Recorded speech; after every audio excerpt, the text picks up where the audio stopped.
जय हिंद दोस्तों एंड नमस्कार। आप सभी का स्वागत है आप सबके अपने YouTube चैनल जिसका नाम है NCERT बाय प्रिंस कुमार। तो दोस्तों आज की इस वीडियो में हम लोग जीके का जो सेगमेंट हमारा चल रहा है जनरल नॉलेज का, तो उस सेगमेंट के दौर में एक और वीडियो मैं आप लोग के लिए लेके आया हूँ। ये वीडियो आप लोग की है मराठा साम्राज्य के ऊपर। इससे पहले वाली वीडियो में मैंने मुगल साम्राज्य बता दिया था आप दोस्तों, तो ये मध्यकालीन भारत हम लोग डिस्कस कर रहे हैं इसके अंदर।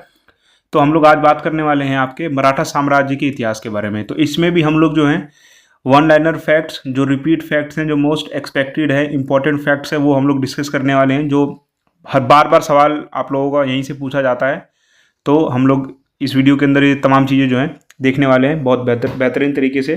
तो आप लोग को क्या करना है दोस्तों कि आप लोग को जो वीडियो को आखिरी तक देखना है, और अगर आप लोग को वीडियो पसंद आए तो आप लोग वीडियो को लाइक कीजिए और मेरे इस यूट्यूब चैनल से जुड़िए जिसका नाम है NCERT बाय प्रिंस कुमार। दोस्तों देखते बहुत सारे बच्चे हैं लेकिन सब्सक्राइब कोई नहीं करता, तो प्लीज़ आप लोग मेरे इस यूट्यूब चैनल को सब्सक्राइब कीजिए ताकि मेरी वीडियो आप तक पहुँचे दोस्तों, है ना। तो हम लोग जो है RPF sub inspector and constable की भर्ती के लिए तैयारी कर रहे हैं हम लोग दोस्तों। यहाँ पर जीके का पोर्शन हमारा टारगेट है कि हम लोग 50 में से 50 स्कोर करें, तो हमारा ये मकसद है। चलिए दोस्तों बिना किसी देरी की वीडियो को शुरू करते हैं। तो हम लोग को पता है कि भैया जो आपका शिवाजी जो थे, उन्होंने जो है आपका मराठा साम्राज्य की स्थापना की थी। तो इसमें सबसे इंपॉर्टेंट चीज़ आपको लोग की बार बार जो एग्जाम के अंदर पूछी जाती है वो आप लोग का इनका एक टैक्स सिस्टम था, जो कर लगाते थे ना ये लोग। तो उनका एक कर था जिसका नाम इन लोगों ने रखा हुआ था चौथ एवं सरदेशमुखी। ये कई बार एग्जाम में पूछ लिया जाता है कि भाई चौथ एवं सरदेशमुखी क्या है।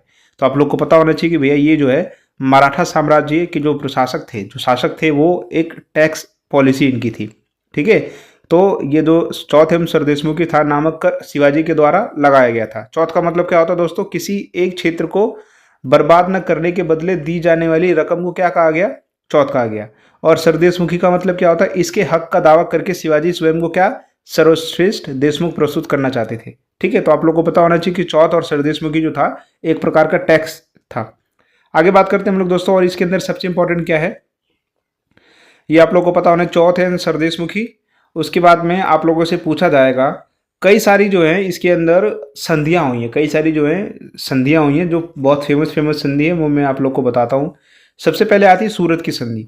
आप लोगों से डेट पूछ देगा कि भाई कई बार जो होता है अरेंज करने के लिए दे देता है। तो आप लोग को पता होना चाहिए कि सूरत की संधि जो हुई थी 1775 के अंदर हुई थी। उसके बाद में जो सेकेंड मोस्ट इंपॉर्टेंट है आप लोगों की है वो पुरंदर की संधि। ये तो बहुत एग्जाम में पूछी जा चुकी है। तो पुरंदर की संधि हुई थी आपकी 1776 के अंदर। फिर उसके बाद में सालबाई की संधि 1782 के अंदर हुई थी। फिर उसके बाद में आप लोगों से ये मंदसौर की संधि पूछ लिया जाता दोस्तों, ये आपका मंदसौर। तो कई बार जो ये एग्जाम में पूछ लिया जाता है। फिर पूना की संधि पूछ लिया जाता है। तो ये कई जो संधियां हैं ना, ये अंग्रेजों के बीच में, मराठाओं के बीच में, मुगलों के बीच में, तो कई बार जो है इससे सवाल आप लोगों से पूछ लेता और बोलेगा कि भैया इसको जो है आप लोग क्रमानुसार लगाइए। तो आप लोग को जो है ये संधियाँ तमाम याद कर लेनी। इसमें जो सबसे इंपॉर्टेंट है आपकी सालबाई की संधि है, उसके बाद में मंदसौर है, पूना है, और उसके बाद में आपकी जो है ये पुरंदर की संधि और सूरत की संधि। ये आप लोग का एग्जाम के अंदर जो है पूछा जा सकता है। आगे बात करते हैं हम लोग, और इंपॉर्टेंट क्या है इसके अंदर है मराठा साम्राज्य के अंदर। तो देखिए आप लोगों से क्या पूछ दिया यहाँ पर कि भाई 1776 में पुरंदर की संधि हुई। इसके तहत कंपनी ने जो है रघुनाथ राव के समर्थन को क्या ले लिया? वापस ले लिया, ठीक है। उसके बाद में फिर ये जो प्रथम आंग्ल मराठा युद्ध आप लोग का जो है ब्रिटिशर्स से और जो मराठाओं के बीच में युद्ध हुआ, तो आप लोग को तीनों मराठा युद्ध आप लोगों को पता होना चाहिए। जैसे प्रथम आंग्ल मराठा युद्ध जो हुआ था ये 1782 में हुआ था। फिर ये युद्ध के बाद जो है सालबाई की संधि के साथ ये युद्ध खत्म हुआ था। उसके बाद में सेकेंड आप लोग का जो हुआ था वो हुआ था द्वितीय आंग्ल मराठा युद्ध, 1803 से लेकर 5 2 साल तक चला। इसमें भोसले नागपुर के अंग्रेजों को इन्होंने चुनौती दी, जिसके परिणाम स्वरूप क्या हो गया दोस्तों? देवगांव की संधि की गई, है ना। जब लड़ाई किसी नतीजे पर नहीं पहुंच पाती थी तो क्या होता था दोस्तों? संधियां होती थी, पैक्ट होते थे, पीस पैक्ट होते थे।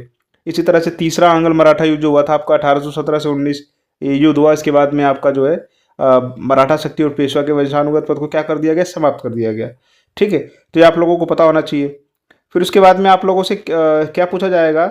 आप लोगों से पूछा जाएगा कि भैया पानीपत का तीसरा युद्ध, पानीपत का तीसरे युद्ध के बाद जो है मराठा जो थे, मराठा साम्राज्य का अंत हो गया। तो हम लोग को पता है पानीपत का तीसरा युद्ध जो हुआ 1761 के अंदर हुआ है। किसके किसके बीच में? मराठाओं एवं अहमद शाह अब्दाली के बीच में, जो अफगानिस्तान से आया था, सेना के बीच में हुआ। और इस युद्ध में क्या हो गया दोस्तों? मराठाओं की हार हो गई। तो आप लोग को ये पता होना चाहिए, ये बहुत इंपॉर्टेंट आप लोगों से पूछा जाता है दोस्तों, है ना। तो ये कुछ इंपॉर्टेंट इसके अंदर फैक्ट्स वगैरह हैं। आप लोग को प्रथम आंग्ल मराठा युद्ध, द्वितीय, तृतीय, फिर पानीपत की तीसरी लड़ाई, फिर ये आप लोग की संधियाँ। तो ये चौथ सरदेशमुखी, यही जो है एग्जाम के अंदर घुमा फिरा के पूछा जाता है मराठा साम्राज्य से, चूंकि बहुत बड़ा साम्राज्य था नहीं, कोई खास मतलब ज़्यादा इसके अंदर चीज़ें हैं नहीं, यही आप लोगों से जो है बार बार मराठा साम्राज्य से चीज़ें पूछी जाती हैं। तो आप लोग इसको एक बार देख लीजिए बेहतर तरीके से और आप लोग इसको रिवीजन कीजिए। उम्मीद कर रहा हूँ दोस्तों आप लोग को वीडियो पसंद आ रही है। अगर आप लोग को वीडियो अच्छी लग रही है तो प्लीज़ आप लोग जो कमेंट बॉक्स में बताइए कि आप लोग के लिए और कौन से टॉपिक की वीडियो मैं आप लोग के लिए बनाऊँ, वहाँ से इंपॉर्टेंट फैक्ट्स वगैरह की। तो आप लोग जो है चैनल को सब्सक्राइब कर लीजिए, वीडियो को लाइक कर दीजिए। अगर आप लोग का कोई सुझाव है मेरे पढ़ाने के तरीके के बारे में, चैनल के बारे में, तो आप लोग कमेंट बॉक्स में ज़रूर लिखिए, मैं उस पर आप लोग जो है प्रतिक्रिया जरूर दूंगा। तो इसी के साथ अलविदा, मिलते हैं नेक्स्ट वीडियो।